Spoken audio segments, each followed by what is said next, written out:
Exclusive interview na Billy Nass Mafyonso. Brother, mambo vipi? Poa kabisa. Uko poa? Namshukuru Mungu. Okay. Kabla sijaenda mbali sana, kwanza nitoe shout out sana kwa sababu mwaka huu mwezi wa 4 ni moja kati ya watu ambao waliibuka na tuzo ya msanii bora rapper East Africa. African Arts Entertainment Awards kama sikosei. Kwako hiyo ulipokeaje?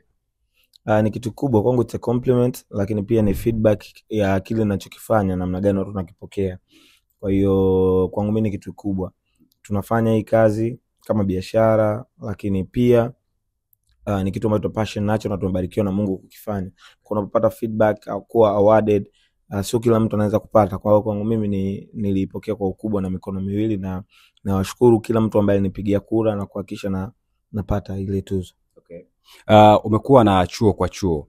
Ni moja kati ya project ambayo imeteka sana hisia za watu, hasa wanavyuo, na tukutegemea kitu kama hiki kwa msanii ambaye pia ni moja kati ya watu ambao wamesoma chuo akamaliza. Idea ilikujaje Billy Nass mpaka ukaamua kuja na chuo? La kwanza ni hilo, kwa maana nimetoka chuoni. Kwa hiyo moja kwa moja niko affiliated na maisha ya chuo, na yafahamu, nimesoma chuo, najua. Kwa hiyo vile vitu ambavyo nilikuwa natamani kufanya nikiwa chuoni,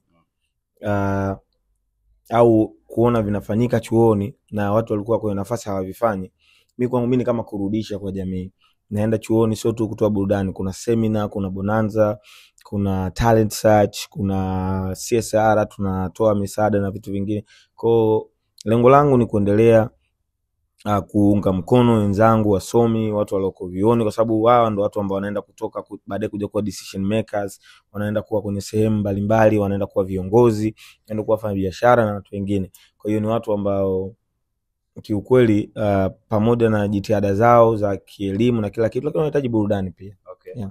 Arusha pia mwitikio umekuwa ni mkubwa sana. Shout out sana kwa watu wa Arusha, wamekupokea kwa ukubwa sana. Lakini pia tuliona wasanii walikuwepo wakina Jinako na wasanii wengine wakubwa kama Dogo Janja, pia kwenye list tulikuwa tumeona alikuwepo. Nataka nifahamu ukubwa wa hiki kitu ambavyo umekiandaa. Wanachuo wanakipokeaje, wanakisemaje kwa nje? Lakini pia nitakutamani sana una record label pia. Record label ipo ambayo pia pengine watu walitegemea kama unaweza ukawa na msanii yoyote ambaye anatokea chuo kumsajili na baadhi ya vitu kama hivyo.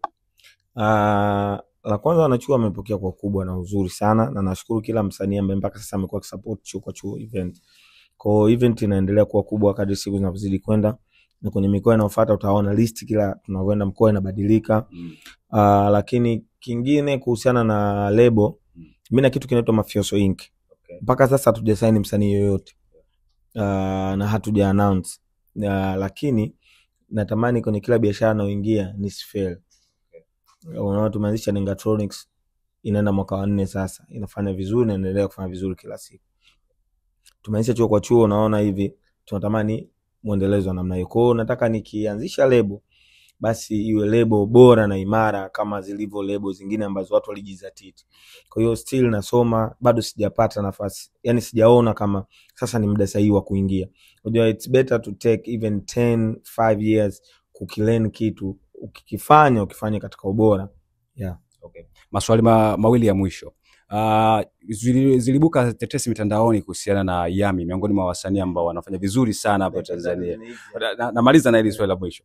Baada ya hapo kwenye na story nyingi sana, nataka Watanzania wafahamu kuhusiana na hiki. Watu wameconnect dots kwamba huenda Billy Nass na Yami kulikuwa na ukaribu sana, ndio maana imefikia ikaondoka hapo. Lakini pia nataka uclear the air kuhusiana na hili swali kwamba kuna utaratibu mwingine ambao ulikuwepo behind ya hiki kitu ambao sisi wananchi tulikuwa tufahamu.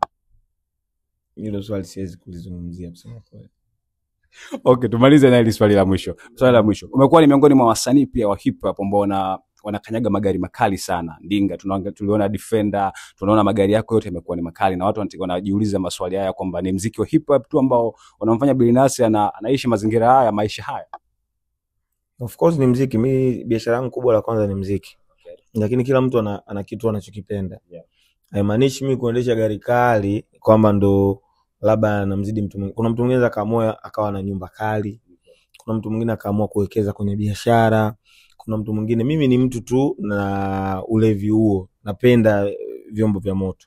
Kwa hiyo naweza nikaspend mpaka senti yangu ya mwisho kwenye gari zuri. Ni kitu ya ndo ulevi wangu. Kama mtu mwingine akienda akaamua kuspend kwenye vinywaji. Kuna mtu mwingine anapenda kuwa na nyumba, kuna mtu mwingine anapenda kuwa na maviwanja, kuna mtu mwingine anapenda kuwa na hela kwenye account, hela zake zinapokuwa nyingi. Kwa kila mtu ana kitu chake. Kwa hiyo ni kitu tunachokipenda. Kwa hiyo kitu chochote ukikipenda, ukikifanyia kazi, Mungu anakubariki nacho. Kwa hiyo mimi kwa sababu tunapenda magari, na access ya namna gani naweza kupata magari. Naweza kuwa gari la gharama kubwa, najua jinsi gani ambavyo nikipanga mipango yangu kwa muda gani nitafanyaje na inawezekanaje kupata. Shukrani. Asante pia.